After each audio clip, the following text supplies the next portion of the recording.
are you? Good. How are you doing? I'm good. Good. Hey, everybody. Welcome to Chats with Nova. And here I am with my special guest, Raven Felix. So, Raven, how have you been staying sane during this quarantine? Yeah. No, I've been good. I work full time, so of course I do that, Mhm. which luckily I haven't had any breaks like during the I haven't had to like leave work during the quarantine. I did get COVID at one point, which sucked. I bought a guitar, so that was like my way of coping. Wow. But yeah, I mean, it's been interesting. I mean, I think honestly, like as much as it is so unfortunate for what's going on, like it's brought Yeah. me so much like peace and clarity to just be able to sit with myself and Mhm. and just really focus on like inner stuff. Wow, that's crazy that you had COVID, and it's great that you're still here today to tell your Yeah. story because it's crazy in LA. Mm-hmm. Um, so, do you want to tell us how you got into music? Yeah. So it's a long story. No, it's just like no, I've always been doing music since I was a little kid. So like the Hmm. moment I could talk, my mom put me in singing lessons and stuff like that. So it was just always something that I was always interested in. I did like theater my whole life, and when I got into high school, I kind of like pushed it away because I was like, I was just Yeah. over it, and I was in high school, and I wanted to rebel, and I Yeah. wanted to do what I wanted to do. And then, so I dropped out of high school when I was in 10th grade, um, and then I just kind of like one of my friends that I grew up with, he became like a songwriter. He worked Mhm. with Big Time Rush and like a little like couple other people and stuff, and Yeah. he like brought me to an industry party, and I just ended up talking to somebody there, and then they found my social media, and I had a Twitter Mhm. at the time, and they were like, this girl is like, they told me, they're like, you're so funny, and like, but like, so like you just say what's on your mind, and you're so young, you talk about things that 17-year-olds are not talking about. Yeah. And then they were like, have you ever been interested in music? And I was like, yeah, of course, like I've done music my whole life. It would, Mhm. it's, I love it, but it's just I work full time, my mom doesn't work, all that stuff. So they my friend kept trying to get me to come to the studio, and I was like, no. I was like, I don't want to do it, like it's just too big of Mhm. a leap, you know what I mean? Like I need to like focus on making money and like keeping myself afloat, like dropped out Yeah. of school, like.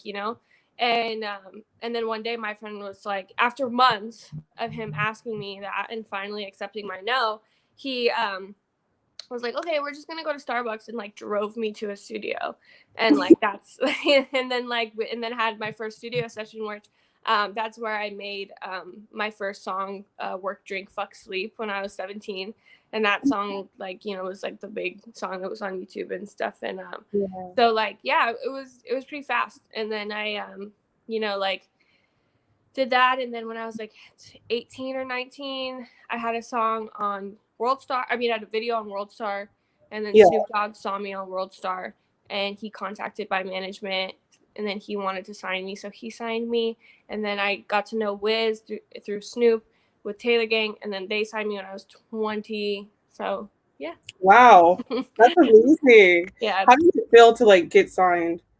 it was crazy, especially with Snoop. Of course, being Mm-hmm. from LA and being on the West Coast, it was just kind of Yeah. like really cool. I remember playing like the first song I had was Snoop, and then like my around my family, and they before it came out, and they like cried and stuff. They were just so happy. But it was just great. I mean, it was overwhelming for sure. I was so young.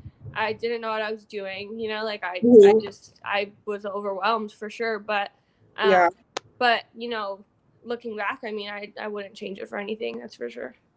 What advice would you give to people who want to join the music industry, especially being a female rapper too? Like, I can't imagine the pressures that you faced.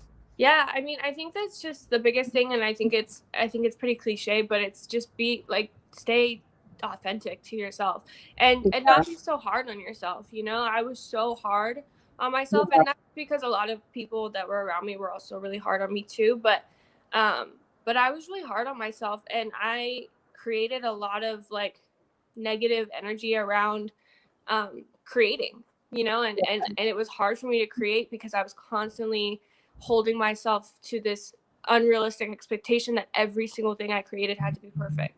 And I think that what I've learned over the years, especially now, is that it's okay that when stuff is not perfect. Like Exactly. some things that artists do that are like, they're just for fun, like they become their biggest hits because they're not doing it to be like, I need to create this and it needs to be perfect. It needs to be exactly what I want it to be. And I've worked through that a lot. I mean, I with my I like have a therapist and stuff, and I've had these like really crazy like roadblocks with creativity now. And she's forcing me, she's like forcing me to do things that I'm not good at, because she's trying to prove to me that just because you're not perfect at something doesn't mean it's not worth doing. And perfection comes from doing something, not perfection, but being good at something comes from doing it over and over and over again. And just not having expectations on the results.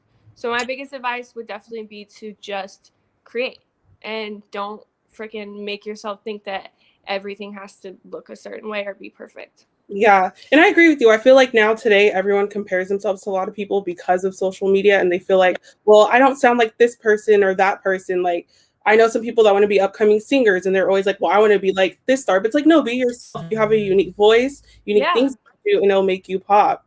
And also, like, do you feel like artists should have therapists? Because I was having a debate with my friend and I'm like, I think that yes, I don't know how that can even be a debate. Yes, absolutely. I think that labels should have therapists on hand. I think that should be something that should be part of your package when you sign onto label. I think that it's integral to your ability to create and to really not put so much pressure on yourself.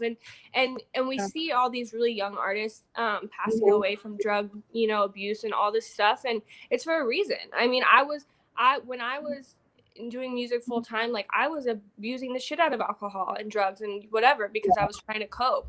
And and I think also the biggest thing is, when it comes to artists, and especially hip hop artists, is you're taking these kids who grew up probably in not the greatest environment and already have leftover traumas and PTSD from their environments as children, and then you hand them money and you hand them accessibility and you hand them drugs and alcohol, and they take it to the extreme and they don't know how to cope. And that was my experience for sure. Like I think that it just was easier to just do that. And I wish I had gone into therapy years and years and years ago, because I think that my career as a musician would have gone on a steadier, consistent path if I had somebody to talk to.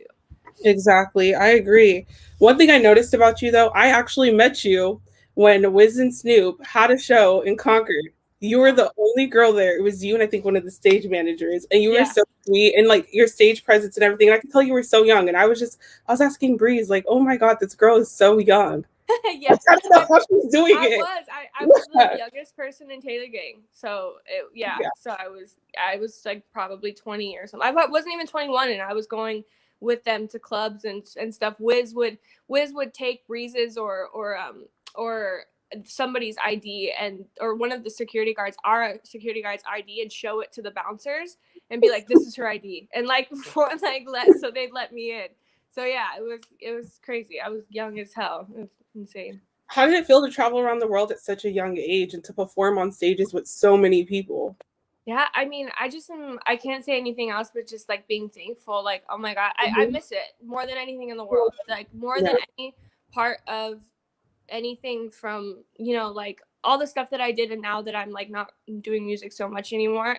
That's the one thing I miss. And especially growing up being on a stage my entire life, like it's just crazy. And I remember going to like Switzerland with Wiz. We did a show out there, and it was just me and him doing the show.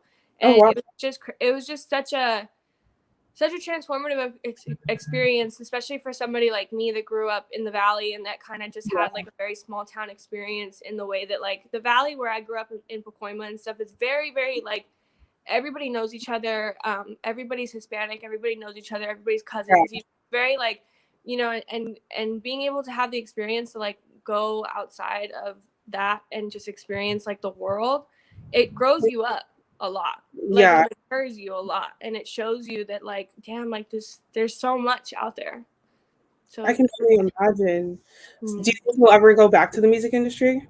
Yeah, I think that when I left like 4 years ago, 3 years ago or something like that, when I left, I was like, fuck this, like, I'm never going back, like, you know what I mean? Like, I was like, I hate this, like, but it was because I wasn't being authentic anymore to who I was, and I wasn't like speaking from my heart, and I wasn't like doing it because I loved it. I was doing it because I knew that it was something I had to do. And I Yeah. think that, like, separating myself from it was a heartbreak, but it also was like the best thing I ever did, because there was a lot of times where I would look at myself and I'm like, I don't know who I am, because I've just spent my entire life in front of a camera or in a studio, and I don't know who I am outside of that. I don't know who I am outside of being Raven Felix. So Yeah. the past couple of years have been about me rediscovering that, and now I know, well, I have a better idea. I think we're always learning, but now I just think I have a better idea, and I miss music a lot, and I want to come back and I want to create again, but it's going to be on my terms, and it's going to be what I want to do, and it's not to get big or to get famous or to make a bunch of money or whatever. It's just purely because I love doing it. And I think that when you come at it from that approach, that's like the best way. And also, I want to thank you for being very transparent about your journey. Like, literally within the past 3 years, you sharing your experiences like helps a lot of people who are also going through things. And I see everything that you post, everything that you say, and I'm just so proud of the woman that you've turned out to be. And I know that you'll be amazing in anything that you do, because Raven, you're really inspirational. You are very transparent, especially since you have a big platform. So I know sometimes the haters try to talk down on you, but I'm like, hey, you went from being with a big celebrity, going on tour, having your own career, which most artists will like never even have the opportunity to like working a 9 to 5 and living a regular life. And you're still so humble and you're honest about it. It's like you're not, you know, how most people, like, we live in LA, so we know like most people will lie about what they do or, you know, pretend on social media, but you're a very transparent person. You're not like a quote unquote celebrity. Like you're a celebrity, but you're more real, if that makes sense. Like anyone can follow you in your journey on any like content. They can feel like they can relate to you. It's not like you're something out of this world, you know. It's like you're more relatable and you're more with people. And I think that's why, even though you haven't made music in over 3 years, a lot of people still stick with you, still love you, support you, and rock with you, because you're even talking about your mental health journey. And I think that especially during these times, mental health is a big thing. I know we talk about therapy and therapists, and it's like I love the fact that you're so open about how much it's helped you. Yeah. I mean, speaking on the transparency thing, like, it's always been important to me from the beginning to be as honest as possible. I think because there's just so much that we go through as people, and sometimes when we see everything packaged perfectly, we judge ourselves really harshly. And I think that being open and being transparent on a bigger platform gives the ability for people to just feel like that they can relate and that they're not alone. And I just always wanted to be like that, and I struggled with it for some time when I was doing music, because I had a lot of people telling me, you know, like, don't talk about this, or don't talk about that, or don't talk about this, or, you know, talk about this less, or talk about this, da da da da. And when I was coming up, a lot of musicians were a lot more packaged, and a lot more like things had to be a lot more put together. And then came the wave of like what it's like now, where people are a lot more open and transparent, which I appreciate, you know. But I feel like I feel like I always, you know, tried to maintain that, and especially talking about my mental health. I mean, I think that like people forget that people in the spotlight like have, you know, like, if not just as much, if not more, you know, hard time like feeling like in their own body and feeling connected. So I just have always wanted to like speak on everything, whether it be like me getting my heart broken or funny things, you know what I mean? Like whatever it is, I want to be able to have everybody see me for who I am, because I know that one day when I leave this earth, like I want to leave behind honesty and like truth, you know, instead of, you know, just, oh, like nobody really knew who she was, like, you know what I mean?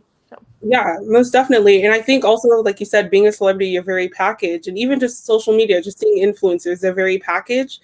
And a lot of people, sometimes we tend to forget that because yeah. we see like the perfect parts of people. We forget that people are human and they deal with the same things that we deal with. Yeah. But so what are you up to now? You know, just working, obviously, Yeah.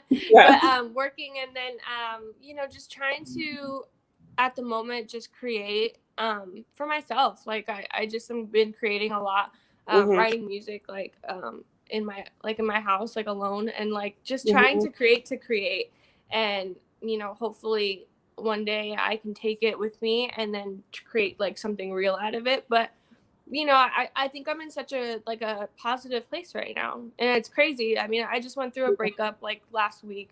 I fucking like, you know, like nothing is perfect, you know, like, but I'm Yeah. so happy and I'm like so genuinely in a good space because I know that like that no matter what, like I'm happy with what's in front of me. I think that a lot of people get so caught up in what's next, what's next, what's next. What do Yes, I need to do to get to this level? What do I need to get to do to get to that level? And then they don't take time to just sit and appreciate and have gratitude for what's going on right now. So, exactly. you know, the beginning of 2020, I lost my house and I had to move in with my Yeah. grandparents. And I had to share a room with my mom in my grandparents' house. And it was devastating because it really was like a mark of like, wow, like I've fallen so far, you know, from Yeah. my, and it broke my heart. And, but in that, I started to just appreciate. Like I just started to appreciate like look, like now I have all this time with my mom and I get to spend time with my Exactly. grandparents and I get to hang out with my little brother and I get to do this and I get to do that and I started to change my mindset and then by the time August came around of 2020, my friend gifted me her apartment, which I'm in right now in downtown LA. And it's like my dream apartment. So, like, you know, Mhm. like it's just little Yeah. things like that, that, like, if you just take time out of your day to just be thankful for the shitty things that you might have, like, your life can turn Yeah. around in a second. So, you know, and it's still not perfect. I mean, I'm still trying to like look for a car and I'm doing this and I work, my job is hella far from where I live, Yes. but but like I'm, you know, but I'm happy I get to spend time with my mom every day and I get to like, and because she like drives me places and you know, it's just little things like that. And I know that like everything will fall into place as it should and as it always has. So Yes. And how did you stay so positive during your experiences? Because I feel like, a lot of people feel like they're alone. mhm. And it's hard to uplift yourself when you feel like everything's against you. Yeah, I think that it's a lot of like I journal a lot and I'm very spiritual, so that always helps, you know, obviously like having to Yeah. feel like you can turn to something and talk to it and Hmm. feel like there's a purpose, you know. But Exactly. I know not everybody's like that. I mean, I was an Hmm. atheist for a long time in high school when I was like trying to be Hmm. rebellious and shit. So I just think that there are days where I am not 100% positive. And there are moments where Yeah. I get a lot of anxiety about, oh my God, like, you know, like, what am I doing? Like, what's next? Like, I'm 25 years old. Like, I'm trying to figure it out. Like, da da da da. Like, am I too old to be trying to figure it out? Like, am I like, you know what I mean? Like, just little Yeah. things like that. But then I just really, my therapist tells me to check the facts. So that's Yeah. like her favorite thing to say to me. It's like you need to check the facts, and that helps me realign. Like I just think about, okay, well, you know, I have this, I have that. I'm doing this, I'm doing that. Like I'm just having a moment. Like this is going on, this is going on. You know, like there's a pandemic. Like there's, you know what I mean? Like just little things, Yeah. and it puts you in perspective of like, okay, like you know, like not everything is as scary as I think it is, and it's not as bad. So you know, but it's okay like to not be Mhm. positive. I think that people get caught up, a lot of like spiritual people get caught up, not a lot, but some spiritual people get caught up in like being positive all the time, and it's Yes. okay to have days to just be fucking negative, like you know, Yes.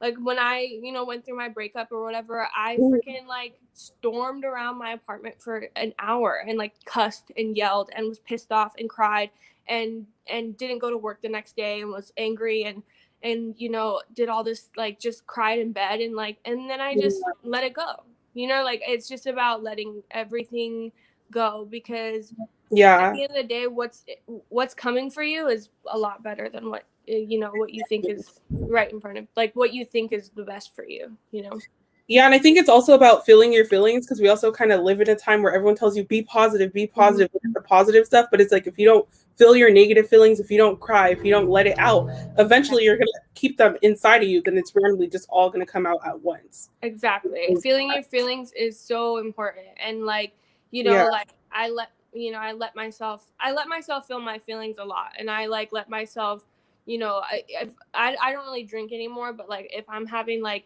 just one of those like nights where I'm just completely pissed off, like I'll sit there and drink and like in my bed and like watch TV and like just cry and be sad. Like, you know what I mean? Like, Yeah. and then wake up the next day and like be like, oh fuck, I'm hungover, but like whatever, like like I'm getting up and today's a new day. But it's all about feeling your feelings, whether it be frustration or anger or sadness, like whatever it is, like let yourself feel it, and then like find small things to move through it.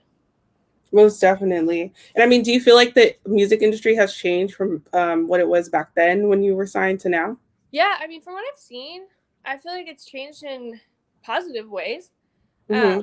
And I feel like there's just a lot more freedom that artists get to truly be who they are. And maybe that's just because I'm more on the outside looking in now, that I'm, maybe a little bit more removed from it than I used to be. But but I still think that there's a lot more transparency now than there was when I was in it, and a lot more allowance to be completely like open, and to be like to say the things that you want to say. I mean, like, I just like think of like the little things that artists say, even just like on Twitter or whatever, and like talking shit about their own labels or their own, like, you know what I mean? Like, oh, they won't let me release this, or they fucked up on this. Like back when I was coming up, like you can never ever say stuff like that. Like, like, and you could never even like you couldn't have an opinion about like another artist, like, because it's like, oh well, we know their people, and what if it's just like, it was just all like, I'm glad that the new generation has been breaking that down and making it more like accessible. I think also it's interesting to see now that like music listeners know more about the music industry than they've ever known. So it's like, and I think they know a lot. I mean, I don't think they know as much as they think they know sometimes, but I think that like just regular fans, like they're like, I see like the stands or whatever, like they be talking shit about the labels, like and I'm like, damn, like they know, like it's crazy, but it's good. I think that it's good to hold everybody accountable in that way. Exactly. And they'll also beg the labels to release their favorite artists, like, release my artist, that person's miserable being signed to you. And it's like, back then artists would just suffer in silence, but now it's like your fans have the power to make things happen for your career. Exactly. Yeah, I think it's amazing. I think it's good. I think it's a good thing, and I hope that it continues to get more and more transparent. And like we see things like Clubhouse and stuff like that, and where people are sitting there and really talking about what's really going on and what's going on like under behind the scenes. And I think there's a lot of sharing of the wealth now too, and like giving a lot of knowledge back and forth about. And before it was kind of like a big secret of how you got something somewhere on what this radio station or this place. Now it's more like, okay, well, how can I help somebody else come up? So there's a lot of unity going on, which is beautiful. Exactly. Speaking of sharing of wealth, you're a big activist. I love it. I love how you speak out about everything. You use your platforms to bring awareness to everything, especially Black Lives Matter, everything in the LGBTQ community, everything in the Latinx community. And it's just like, because, usually a lot of people with like such a big platform like yours, they're afraid to post those things because they're scared of what people might say. Yeah. I think that I grew up like a punk that went to backyard shows and mosh pits and cussed out cops when I was like 15. You know what I mean? Like I grew up very like anti the system. So, and that's where a lot of that comes from. I also grew up with a lot of amazing Black women in my life, like that are like, like my aunt and my best friend who I met when I was like 18 years old, and she was much older than me. She's 10 years older than me, so she's been like a big sister to me. And I just always like, if it wasn't for the Black woman in my life, like I would not be the woman that I am. So I just feel like for me, it's important that I constantly do what I can to speak on the things that need to be spoken about, and to Yeah. be open and to defend them and to like love them and hold them up to where they belong, you know? Exactly. So I've always just felt really passionate about it ever since I was a kid. And I just like, cause I've you know, growing up in a Latin, like a Hispanic community, there's a lot of anti-Blackness. And I remember being 16 years old at a like a house party, and they were playing like rap music, but they were sitting there talking like super negatively about Black people and stuff, and saying the N-word and da da da da. And I remember looking at them, and I was 16, I think 15 or 16. I remember looking at them and being like, if you're listening to their music, like, why are you talking shit about them, you know? And like, and just like, I just like sat there and started like talking shit to them, and they kicked me out of the party.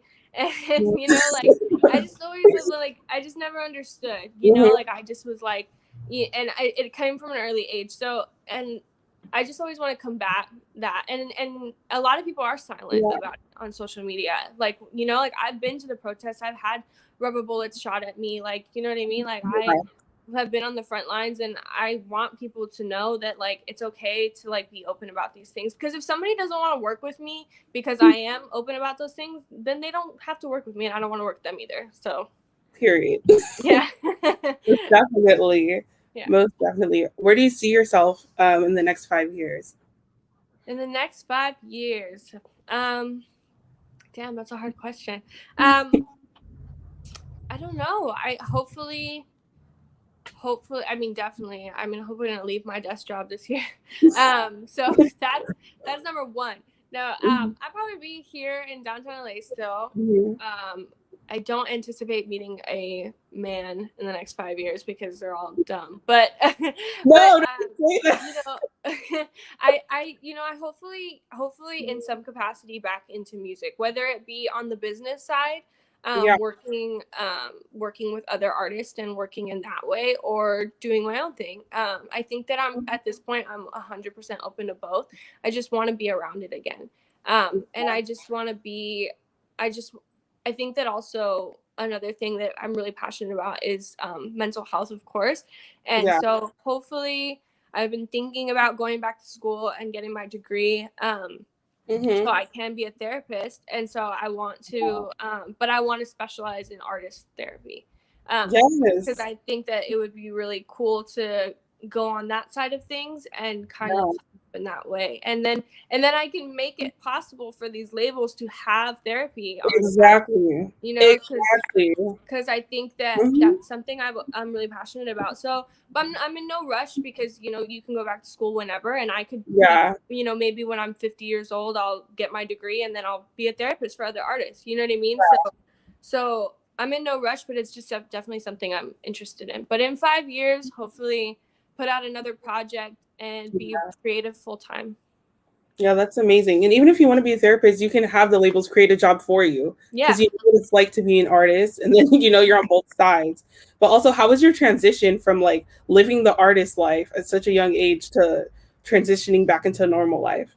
It was rough. It was rough. It was really rough. I like, a huge reason why I left the industry is I had gone through a miscarriage with somebody I was dating at the time, and I just was extremely depressed and extremely sad, and I laid in bed for like a year, and I put off all my like studio sessions. I had like label meetings. I had all this stuff, and I wouldn't go. And so of course, you know, that created everybody was like, okay, well, Raven like doesn't want to do this, you know. And so I mean, I think if I had a therapist or somebody could come to me and be like, hey, can we talk about this, and then I could have fucking continued on my way with doing music, but that wasn't available. So I just laid in bed for a year, and I was so depressed and cried and constantly, and the only time I got up was to do drugs or to fucking go drink or something like that, you know. And I just was so tired, and like I remember just one day I just got up and I was like, I need to get a job. And I just like went and like hunted for a job, and then I got one like almost immediately at the place I work now. And it was hard. It was really hard, and I felt like I failed.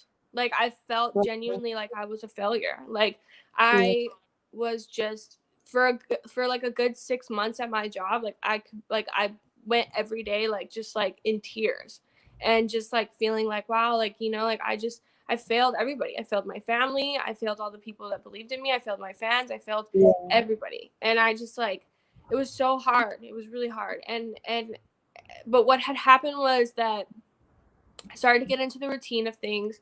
I started to realize that it was the best thing that had ever happened to me. You know, it gave me responsibility. It gave me things that I didn't learn when I was growing up that I should have learned.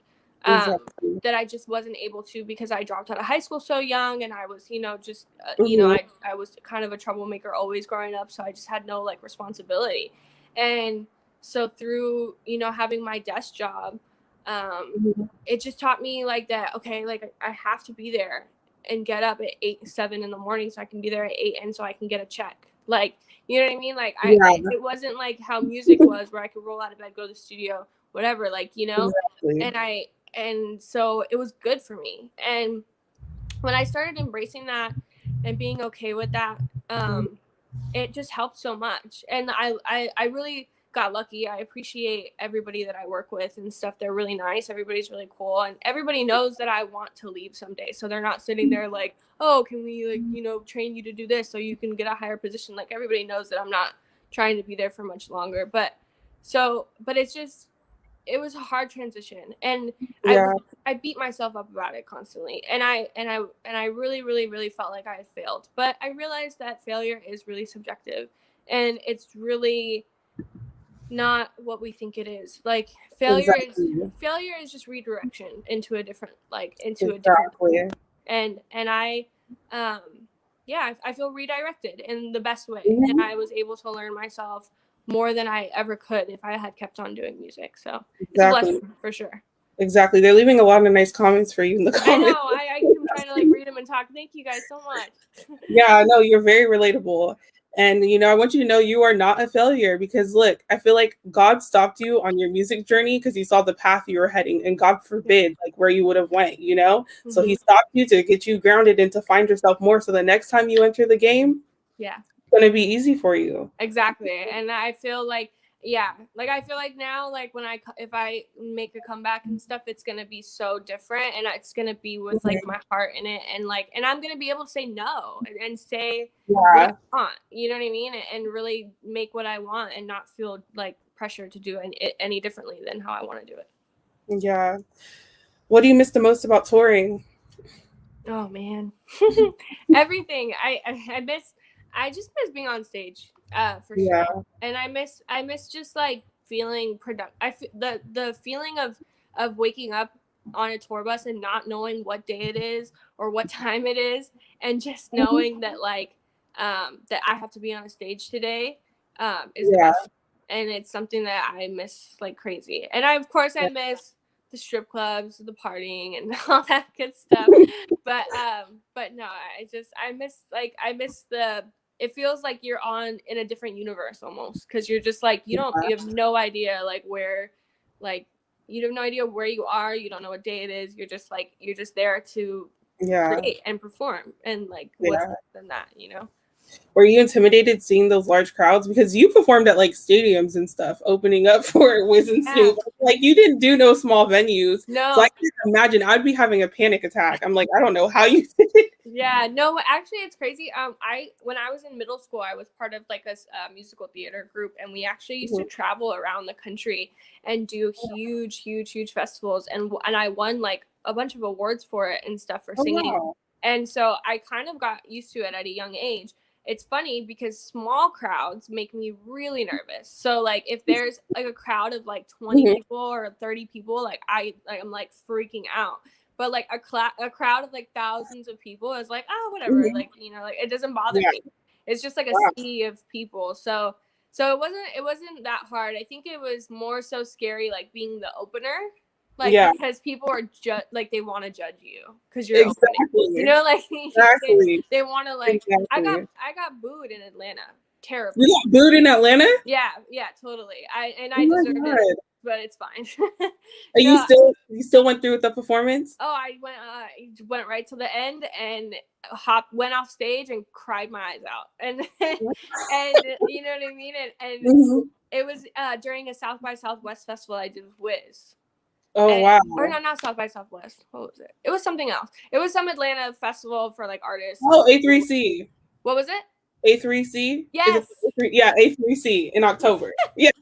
I got booed in Atlanta Yeah. at A3C festival. I fucking cried my eyes out off stage, and Mhm. Wiz saw me and was like, he's like, you know what? He's like, that's okay. He's like, you know how many times I got booed when I was coming up and nobody understood Yes. me and nobody cared what I was saying and everybody thought I was weird and He's like, Yes. who cares? He's like, this is one crowd out of all the other crowds in the world, and he was right, but it was still devastating, you know what I mean? Yes. Because I know what I look like I'm light Yeah. skinned, like I'm not like a dark Latina, like I'm light, I know Yeah. what I look like, you know what I mean? So I know that they were not fucking with me, but it's okay, like it was a Yeah. great experience no matter what, you know.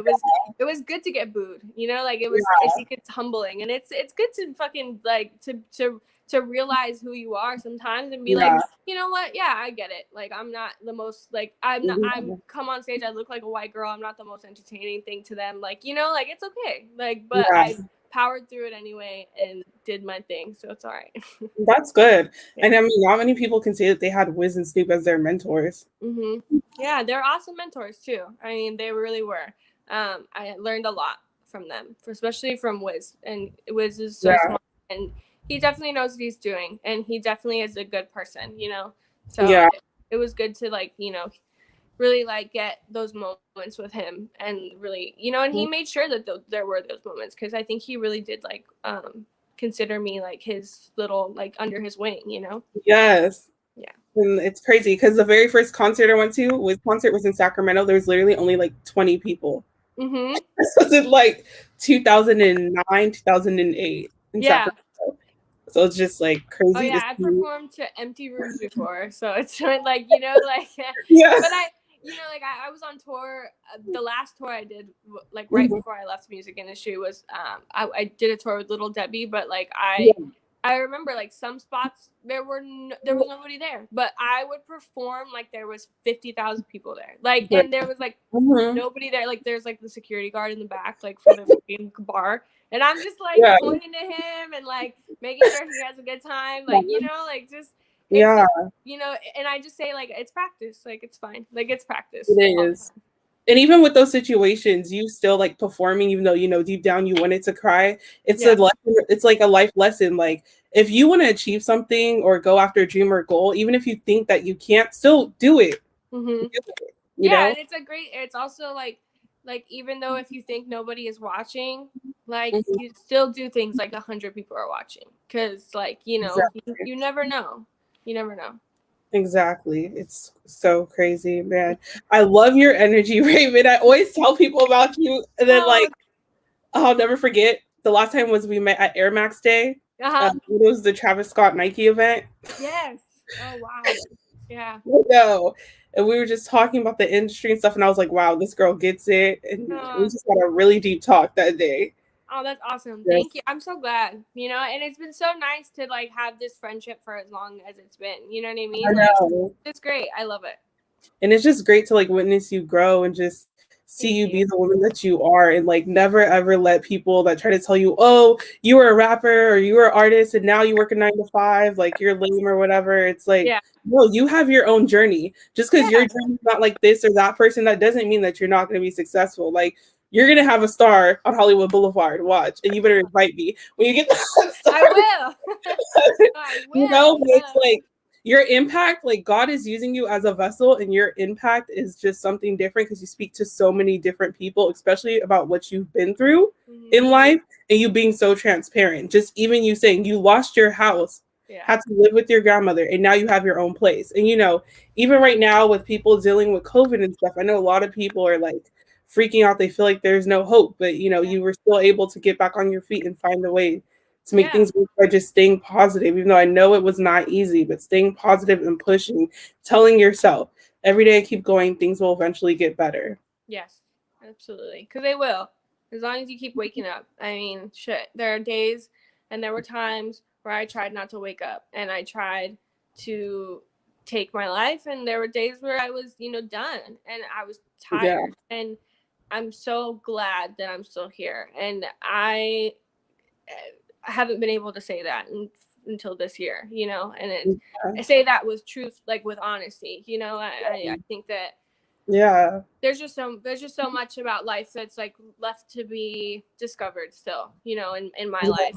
And for a long time I thought, damn, like I left the industry, that's over, like it's over. I'm over, I'll never go back. Like I have no future. But I feel completely different now, so I really appreciate it, and hopefully I do get a star on the Hollywood Boulevard someday. You will, speak it into existence, like and you'll be able to go back into the industry, and guess what, you'll be 10 times bigger than how you were before, and you were big when you were in the industry too, and it's like everyone's gonna know your name, and you're gonna be an activist. You're gonna be doing big things, like your face is gonna be all over. And just like your story, Raven, like you saying like when you wanted to take your life, you don't understand, I was blowing up your phone like a crazy person. Yeah, I know. I was like, I'm about to go to your house and grab you. I know. Stay at my house. It's been rough, it's been a lot, but damn, like, and like this person just commented, there is a plan all the time, and it really is. And I appreciate you, for real. No, and I appreciate you too. And you don't understand, like your journey, this is just the beginning. This is just the beginning. You're going to be doing something great. So you're on my little platform now, and then I could be selling this interview to TMZ or something. Okay. Yes, girl. I will give you all the rights to. Exactly. So I'm like, make as much money as you can off of it, for real. Exactly. Does anyone in the chat have questions? Because I know some people were asking if they could ask questions after, but this is kind of deep too. They said you're going platinum. Watch it manifest. This girl. Going platinum, watch. We'll all go see. Yes, Steve Bob JD. Yes. He's a lawyer in LA too. Oh, sick. Yes. Thank you. He's a lawyer. So I don't need a lawyer. But it's just like seeing your journey, Raven, is just amazing. Because when we see like celebrities or artists or whatever, we don't really get to see this side of them. We only see the perfect side and not really how they deal with stuff on a day-to-day basis. So you even just being open, I'm telling you, you're helping a lot of people who they feel like they're alone, but then they see, okay, I see someone who's popping, who's a celebrity, all this stuff, and they're dealing with the same things I'm dealing with. Okay, so it's just life happening. I just have to keep going to overcome the humps that I'm faced with. There's definitely times where I worry that like where I think to myself, like, damn, like, does anybody care? Like, you know what I mean? Like, does anybody care that I'm talking about this? Like, but I think that I forget that there's more people seeing things than liking things. You know what I mean? And there's more people that are like actually like that aren't liking things, but are just like they're still seeing it, and that's just enough. It's enough for me to just have people see my experiences and what I'm going through, and feeling like even if they haven't gone through it yet, when they do go through it, they can think back to that moment and be like, damn, like she went through the same thing. That's crazy, Exactly. So keep using your voice, and don't ever let anyone take your voice away from you and tell you that your voice is not powerful, because your voice is powerful. Even if you're not like receiving, people are paying attention. People are definitely watching. There's a reason why like people have stuck with you for so long, even when you stopped doing music, and while you were battling these things, they still stood by your side. They still go on Instagram, go on Twitter, go on social media to to follow you and to keep up. What's Raven Felix doing? What is she up to now? What is she talking about now? Because you're very, very you're very strong, but you're very humble, and you're very open. And unfortunately, we live in a fake culture. A lot of people aren't transparent about experiences, where everyone always has to make it seem like they have their life together 24/7. Yeah. And I think that's I don't know how people can do that. I don't know how people can do that, because I can't. I cannot. Maybe it's because I'm a Leo or something, but I just have to be dramatic, and I just have to speak about what's going on. I have to be like, look, this is crazy. You know what I mean? What's going on? It's fucking stupid. You know what I mean? And I just have to, I have to talk about it. I think somebody's asking a question though. Yes, they are. Raven, is it your life experiences that you're choosing the career path to becoming a therapist? Yeah, I mean, it's definitely my life experiences. It's funny because when I was in middle school and high school, I already was like, I want to be in therapy. Like, I mean, not in therapy, but I want to be a therapist, or I want to do counseling, a counselor, like something like that. Like, that was already something that I was really interested in. But I think as obviously as life has went on, and as I've gotten into therapy myself, it's, you know, made that much, much stronger, especially being in therapy. Like, I am just like, I for so long, like, I've so been interested in mental health, and then I finally made the leap into going into therapy this year, and it's changed my life. And I've only been in therapy since December, and my life feels like drastically different, and I feel drastically different, and I just needed that extra, like, somebody in my ear being like, you're not crazy, like, you know what I mean, like, you know, like, you're not crazy, like, like, she tells me, she's, because that's always my thing, I'm like, I think I'm crazy for thinking this, and she's like, you're not crazy, and then just being validated is so nice, to be validated and to have somebody tell you that it's okay, like, to feel this way, because I try and logically explain everything in my brain as to why I feel something, and instead of just, like, sometimes just letting myself feel it, and now I'm, like, feeling it and, like, going through it, it's a lot better. So yeah, definitely my life experiences are leading me towards wanting to help others, because it feels good when I get to, like, talk to other people about things, and they're like pass on the knowledge that I've been given in therapy to my friends and stuff, and then they like it clicks for them too, the way it clicks for me. So exactly. And I feel like, you know, being people of color in our communities, there's this stigma behind therapy, like, no, if you go to therapy, it's crazy. But everyone, doesn't matter what color you are, faces trauma, especially during these COVID times. So I feel like if anyone feels alone, please reach out and get a therapist. Especially men. I think that all men should go to therapy. I think all men should be going to therapy. I think that is really important. I think women should be going to therapy 100%. I think everybody should be going to therapy, but I think men should be going to therapy. So I just have to throw that out there. Have you ever thought about counseling teenage years? Yeah. I mean, definitely. I mean, I'm down for that. I just have to look into it. I haven't even graduated high school still, so I'm, like, still on the, that's just, like, a little idea in my mind, but yeah, I mean, even just, I want someday to, like, be able to have, like, some sort of organization or foundation where I'm, like, talking to younger people about things like this, because I think I definitely needed, like, you know, a lot more guidance when I was younger and a teenager, and I didn't have it, so it's important for me to give that to others, for sure. Well, when COVID disappears, or even now, you can still talk to high school, middle school kids, because I feel like we need someone like you. Like, they would listen to someone like you, you know, they know who you are, especially in the Valley. Oh my God, or in LA, like, you know, I feel like you have such a powerful voice, and, you know, you could still talk to kids without being a counselor, because your story is very, very unique, and it will definitely help a lot of people out. 100%.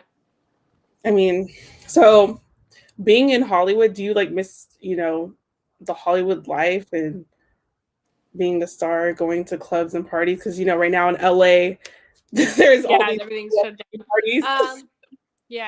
Shit. No, not really. I mean, like, I definitely miss, like going out and, like, getting the attention, I guess, to say. I'm a Leo, and so it's like, you know, I need a little bit, but I think that, like, I don't know, it's hard. Some days I miss being like, oh, like, that's Raven Felix and stuff like that. But I don't know. It's also, like, it's been nice to just be not having to be that, you know, to just being able to be like, I'm just me, and, like, people can walk past me and whatever, you know. But I don't know. I definitely, I mean, I don't miss Hollywood per se. Like, Hollywood, like rubbing elbows with other people and, like, pretending to be them just to network. Like, I never really liked that ever. Like, it was like my manager had to force me to go to, like, industry events. He'd be like, you have to go to this. And I'm like, oh, like, I just want to go to the bar in the Valley with my friends. Like, you know what I mean? Like, I don't want to do this. Like, but yeah, like, so I don't really miss that. I think, like, I get really turned off by that world, to be honest. It's just a lot of, like, especially, like, people that are not from LA that come to LA and are super fake about it, and, like, that's just kind of like that's always like the that's always what it is, you know what I mean? It's always just a bunch of transplants hanging out with other transplants and then just being like so excited that they're in LA, and then like somebody really from LA comes around and they like are kind of like, oh, like weirded out because we're just like, yeah, whatever, you know. But yeah, I don't know. I don't think I miss it that much. I think that like when COVID is, if and when COVID is like done and like we can go to clubs and stuff, so I'll go to like one club and then I'll be like, all right, I'm done. Like, you know, like that's it. Unless I'm getting paid to be there. So, yeah. But I think somebody asked something else. Since you're not an artist anymore, would you say your life is less stressful? Yeah, for sure. I think that the stress comes with being an artist is like the pros. It's on like the pros and cons. You know what I mean? It's like you have to take that stress because of all the other cool shit that gets to happen in your life. But yeah, it's definitely less stressful. But I think someday I'd welcome that stress again. Like, you know, just for the other cool things that I'd gotten to do. So it's definitely less. It's nice to just be like, oh, I don't have to like think about like a million different things at a time. But exactly. But you know, it's still good. It's good stress sometimes. Would you say when you were an artist there was like pressure about like image and all this stuff, and being a woman? Totally. I mean, shit. They like, I was so, when I look back at pictures of myself, like when I was like back then, and like not like towards the end of it, but like in the beginning, I was so small and I was so skinny and I weighed like so, like I was like tiny, and they still were like, everybody was still on me about my weight, about working out, about doing this, about doing that. And like, it was like, it made me want to work out less, and it made me want to eat right less, and it made me like, because I just felt like I could never be good enough, so why even try? So it was like reverse psychology in a way. Like it kind of just like made me like, it made me gain more weight because I was more stressed, and I would gain, it made me eat more because I was stressed, and it made me drink more, which also made me gain a lot of weight because I was stressed. And also like going from 17 to 23 or 22, 23, like your body changes over and over and over and over again. And my body, like I'm 25 and my body is like still changing every day. Like, you know, so yeah, there was definitely a lot of pressure. Like even to just be like, oh, like you need to like what's going to be your style? Like what's your style? Or what's going to be like your signature hair or whatever. And it was kind of like, I don't know, like I'm a kid, like I have no idea, like I'm still trying to figure out what kind of clothes I like, you know. And I was and I'm still, you know, like I'm 25 years old and I'm barely starting to be like, oh, I like this is like what I like this aesthetic or this, you know, which is vastly different from how I used to dress. So it's definitely there's a lot of pressure, a lot to like look a certain way and to figure, and there's a lot of pressure on you to figure out how you want to look when you're a kid and you don't even know who you are yet.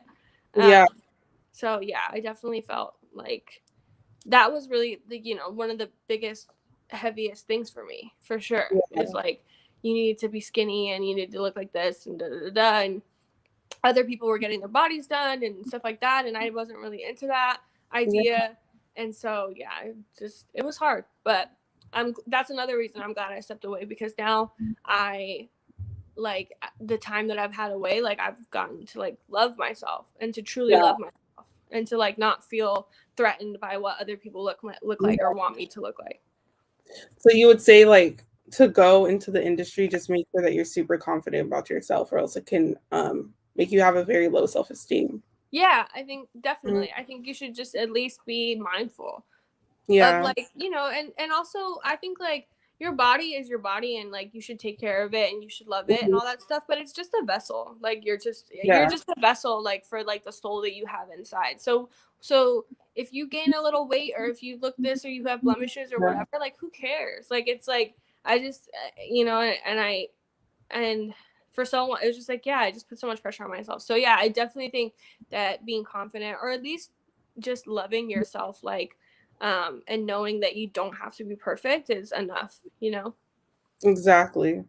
So do you tell yourself affirmations, positive affirmations? Like how did you gain the confidence over time?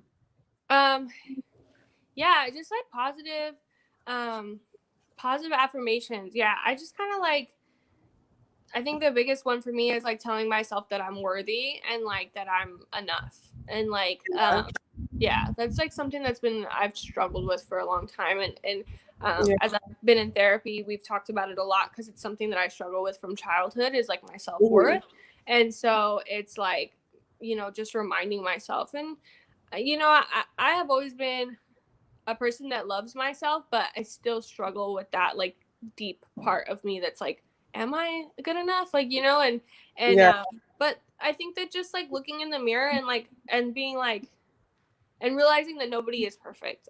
Like none of these girls look like what they look like on Instagram. You know what I mean? Like especially when you see them in person and you live in LA and like you've been around them, like you really get to see that like, no, like these girls that look so bomb on Instagram and with all their plastic surgery and shit, like they do not look like that in person. So it's like, so I'm okay with like looking like a little different or looking that like, not perfect, because I know that like that striving for that perfection is a one-way ticket to like hating yourself, I mean, I have Botox in my jaw muscles, and I have like a little bit of lip filler, but like other than that, like I'm good, Exactly. Yeah. Exactly. It's crazy. Yeah. Raven, you're gorgeous. Most come in the industry with low self-esteem and hopes to get a boost. That's true. Yeah. Would you say that when you came in, you had a high self-esteem, then they brought it down, or? I think that, I think that I was just kind of like, I think I didn't really even think about my body or my looks that much, like before that. Like, I just kind of was like, oh, like, I'm a person, like, whatever, I'm a girl. And I was always like, like, I always got complimented on my looks, and my mom always told me I was beautiful, and my friends always told me I was beautiful. So, like, I was completely fine with myself. And it wasn't until I was in the industry that I was like, oh shit, like maybe I'm not as pretty as I think I am, because look at like, or maybe I'm not like this as much as this is like, it's just it's a big loop. But I definitely, I think a lot of people do enter the industry and like expect to get a huge boost of like, and some people do and some people don't. And and some people a lot of people are expected to like look perfect, and it's just not real. It's not. But I think that that's changed a lot now. Yeah. A lot of people are a lot more open about just like, look at me, like I'm, like, Megan Thee Stallion is like obviously tall, thick, and like, like her body is amazing, but it's like, it's not like what these girls on Fashion Nova websites look like with their waists that are like this big, like, but it's amazing. And she looks beautiful, so it's like, and I seen like, I forgot her name, that girl Danny Lay or whatever, Danny Lay. Like she's not like, her body is not like perfect, but she's out here in crop tops and like little shorts rocking it, like whatever, like, that's cool. I definitely didn't feel like I could do that. So I am like, I'm happy that it's come full circle. Especially now, there's so many female artists, well, rappers especially. Mm-hmm. When you were out, it was like, it was nobody. And now it was like me and like obviously there was a couple Hispanic girls like Reverie and Gablin and Snow the Product. Snow the Product. And then, but like other than that, it was really like scarce. And like there was like Nicki, and like, you know what I mean? Like when I first was like coming out, like Nicki Nicki is like was a huge inspiration to me. Like maybe when I was like little, I mean when I was in high school, I just would like listen to her music. So, but like but yeah, like it was a small town for sure of female artists. Like there was very few of us. So I feel like a lot of people didn't know what to do with us or how to treat us. Exactly. So yeah. And now a lot of female artists are also outspoken about their experiences with stuff, and they're calling out people in the industry too, especially who mistreat them or like do certain things. Yeah, so, I think it's great. It's really awesome to see. For a long time, I was really jealous, but I think more than anything, like I was jealous at first, but now I'm like, no, you know what? I can't be jealous because that's amazing. Like, like I'm so happy that it's like turned around like that. Yeah, but women like you and other artists that came before you guys helped pave the way to like where the industry is now with women. Yeah, thank you. I always, I like, there's like that tiny little part of me that's like, damn, like you kind of like paved the way for this shit a little bit, like, Yeah, and then, but I'm like, yeah. nah, like the humble part of me is like, no, nobody knows who you are. But like, like there's a small part of me that's like, damn, like, did I like kind of like help create like this thing, like even though I left, like it's crazy. Yeah. And I remember seeing the group Taylor Gang pictures and then just seeing you, the only female in the pictures. Yeah. Like, oh, look at Raven. I know.